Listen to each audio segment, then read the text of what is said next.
Il est au premier rang. Du grec. C'est du grec ancien. Bravo. Du grec ancien.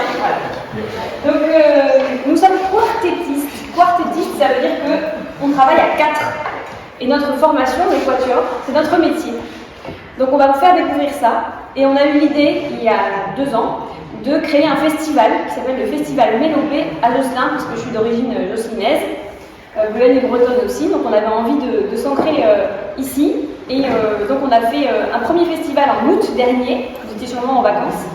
Et on s'est dit c'est dommage, les Josselinais n'ont peut-être pas pu profiter. Donc on va revenir en hiver pour s'adresser vraiment aux Josselinais qui sont à l'école, en maison de retraite, ou tout simplement des gens qui vont venir au concert samedi. Donc on est là pour partager un moment de musique avec vous. Et aussi pour vous encourager à venir aux vrais concerts qui auront lieu, il y en aura 2, vendredi soir et samedi soir à 19h.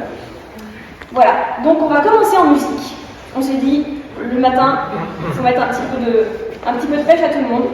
Donc on va commencer avec le final. Final, ça veut dire que c'est la fin. Du quatuor à cordes, puisque nous ne sommes que des cordes, de Ravel. Vous connaissez sûrement le boléro de Ravel. Vous connaissez peut-être pas le quatuor de Ravel, mais vous allez voir que ce final, le matin, ça fait du bien.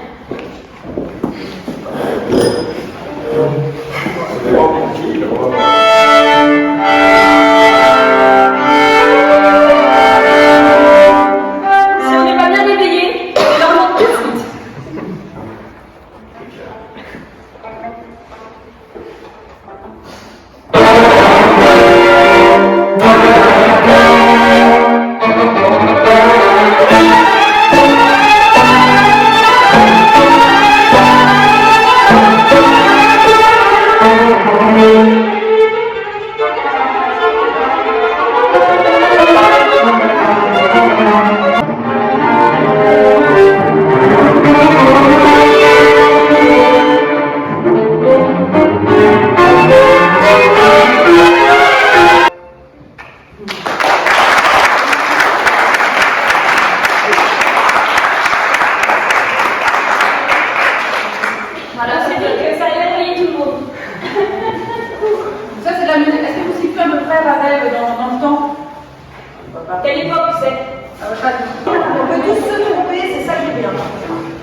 Donc c'est avant les 2 guerres, on est vraiment dans une époque, en fait c'est une époque où la peinture impressionniste est majoritaire dans l'art et commence à prendre vraiment de l'importance. Donc je ne sais pas si vous avez entendu, mais il y a beaucoup de couleurs, de sons, des fois on joue quasiment pas. Des influences, un peu de voyage aussi. Oui, c'est pas du tout la musique, il y a un thème qui est ensuite repris par un autre instrument, puis développé, et après on rentre à la fin. Là c'est vraiment beaucoup plus fluide. Mais c'est ça qu'il veut donner comme impression, c'est des impressions. Il ne veut pas donner forcément l'idée de quelque chose de très établi. Il veut que le public sorte avec un peu des rêves dans la tête. Alors, on va commencer aussi juste par se présenter parce que je crois qu'on a oublié de vous dire vos prénoms, tout simplement. C'est quand même plus sympa de savoir qui on est. Donc vous avez Mathilde au premier violon, Bleuel au violon aussi, Guillaume au violoncelle, et moi je suis Cécile et je joue de l'alto. Voilà, donc on voulait vous présenter brièvement les instruments. Est-ce que vous savez, est-ce que vous connaissez les instruments? Non. Ouais, vous savez déjà après? Il y a des musiciens dans la salle peut-être aussi? Il y a des gens qui font musique qui ne veulent pas? Ouais. Piano. Et toi, tu joues quoi comme instrument? La batterie, je m'arrête d'en mettre un bout. J'ai pas entendu avec ton masque. Je fais de la batterie, je suis dans le magasin de Paris. Ah, mais super, donc on a pas de musicien. Alors, et du coup, en fait, on a presque toute la famille des cordes. Il manque quoi? Il en manque un. Ouais, voilà. Qui se joue debout.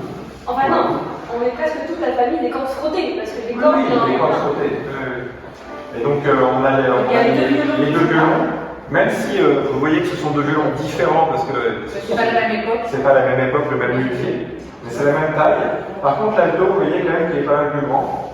normal, je suis beaucoup plus grande, on me fallait un instrument. Voilà, c'est ça. Et évidemment, le violoncelle, encore un peu plus grand, qui se joue assis. Et avec une pique. Enfin, il se joue assis, uniquement assis, parce que nous, on peut jouer debout. Oui. Enfin, il y a moi, je joue des films comiques où les violoncellistes essayent de marcher en jouant, mais c'est plutôt Woody Allen, on est sur d'autres types de culture. Donc, est-ce que vous savez comment c'est fait? Ça se voit, c'est fabriqué en quoi? Ouais, voilà. Principalement du bois. C'est du sapin ou de l'épicéa devant la table. Ça, c'est intéressant peut-être à savoir. C'est que, en fait, le son, le timbre que vous entendez, en fait, est principalement émis par cette pièce de bois-là. Et en fait, le reste de l'instrument sert plutôt de caisse de résonance et d'amplificateur.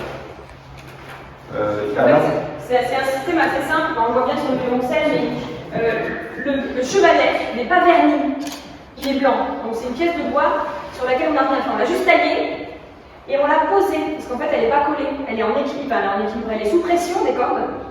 Il y a énormément de pression d'ailleurs. Voilà. Là, il y a l'équivalent, évidemment, il ne faut pas essayer autrement, mais il y a l'équivalent d'un homme dessus. Il y a 75-80 kg de pression sur la table. En fait, c'est très important. On se rend pas compte quand on est pianiste, par exemple, sur un piano, il y a des tonnes de pression. Des cordes, ça va. Mais les tonnes réellement, c'est que si on se prend une corde. Oui, c'est vraiment important. Et donc le son est transmis. Ah oui, je peux expliquer le parcours du son. Oui. Parce que c'est intéressant. Vous savez ce que c'est qu'un son ou pas? Parce que vous êtes grand, mais. Ouais. Le son, est-ce que c'est causé par une vibration? Oui, exactement. C'est une vibration. En fait, dans l'air. C'est dans l'air, il y a une fréquence, donc c'est une oscillation qui se transmet dans l'air, ça se transmet dans l'eau aussi d'ailleurs, on est capable d'entendre des sons sous l'eau. Et donc c'est une vibration. Si je produis ça, je crée une oscillation à 220 battements par seconde. Et du coup, ce son-là, j'arrive à l'obtenir en frottant avec la partie blanche. Et la partie blanche, vous avez peut-être... ouais. C'est des mèches de chevaux, non? Ouais, alors c'est pas des mèches, c'est la queue du cheval, mais c'est ça. C'est du crin, en fait, de cheval, et on n'a jamais trouvé mieux. Même aujourd'hui, avec tous nos matériaux extrêmement composites, il n'y a rien de plus... Et tant mieux. Oui, voilà, c'est très bien. Et il n'y a rien de plus efficace que... La fabrication de l'instrument a été très peu modifiée depuis 1820. Non, depuis bien. Non, mais les archètes. Ah, les archètes, oui. Bah, du coup, l'ensemble de ce que vous voyez aujourd'hui, ça fait 2 siècles que voilà. Ça n'a pas bougé en fait. C'est toujours la même fabrication. Plus le violon, tel que vous le voyez là, en fait, on a trouvé le meilleur moyen de faire sonner ce type d'instrument depuis à peu près 1550. Plein d'essais ont été faits avec plus de cordes, moins de cordes, plus de taille, plus long, plus large. Tout a été essayé et c'est vrai que ce que vous voyez là, ça a été la finalité. C'est en Italie qu'ils ont trouvé ces mesures qui fonctionnent bien. Et parce que le violon Mathilde est vieux et il date de 1600 quelque chose. Et le est de 2006. Mais c'est le même en fait, c'est pas exactement le même. Mais c'est pas le même vernis, c'est pas le même bois, mais c'est la même fabrication, la même façon de faire. Alors il date de 1692. Donc on peut imaginer qu'il a voyagé, il a vu beaucoup de choses. Cécile, c'est intéressant parce qu'en fait, il date de l'époque où il aurait pu connaître Mozart, parce qu'en plus, il a été fabriqué à Salzbourg, au moment où Mozart était à Salzbourg. Peut-être. On se dit toujours peut-être que Mozart aurait joué. Ça jamais. Et alors maintenant, on avait envie de vous parler d'un compositeur, Franz Schubert. Donc là, pour vous situer, vous avez vu Ravel au début du XXe, et là, on recule un siècle en arrière, au début du 19e. C'est-à-dire, il est né peu après la Révolution française, ça vous connaissez, je pense que vous l'avez étudié, sauf qu'il est autrichien. Donc c'était pas le même régime. Et il n'a pas vécu très vieux, Schubert. Il a vécu 31 ans. Voilà, parce qu'à l'époque, c'était assez compliqué de survivre aux maladies. Toutes les maladies qu'il pouvait y avoir. Mais il a eu le temps de composer des œuvres magnifiques. Il n'y avait pas de vaccin en fait à l'époque. Il n'y a pas de vaccin. Donc, on va rester un petit moment sur ce qu'il a composé de magnifique. C'est son quatuor La jeune fille et la mort. C'est ça que vous avez étudié un petit peu en classe. Donc, on va vous parler des mouvements lents de La jeune fille qu'on va jouer en concert vendredi ou samedi, je sais plus, samedi. Et on va, pour commencer, avant toute chose, on va vous jouer le premier thème de La jeune fille et la mort, qui est son thème, le thème principal, c'est un thème choral. C'est-à-dire que c'est des accords qui s'enchaînent avec la mélodie, on peut très bien percevoir. Donc on vous joue d'abord ce thème choral de La jeune fille et la mort d'un seul quatuor. Faut que je me... On va se réaccorder comme ça.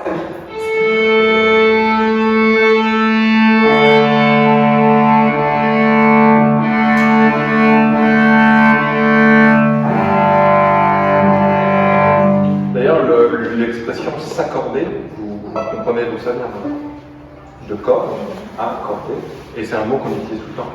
C'est pareil, l'expression, ça peut-être c'est un peu moins courant, mais se donner le là, c'est une expression qui existe en dehors de la musique, c'est pareil, c'est mettre une référence commune.